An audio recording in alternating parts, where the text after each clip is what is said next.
Bugünkü mövzu bu takılma xəstəliyi var.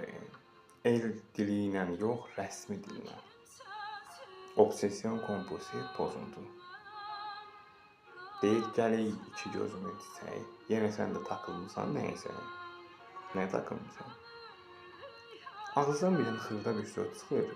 Pis söz deyil ha bu səslənməsi. Takılır qalır ona. Gecədən səhərrək kimi onu düşünəcək. Sən başqa işin gücün yoxdur.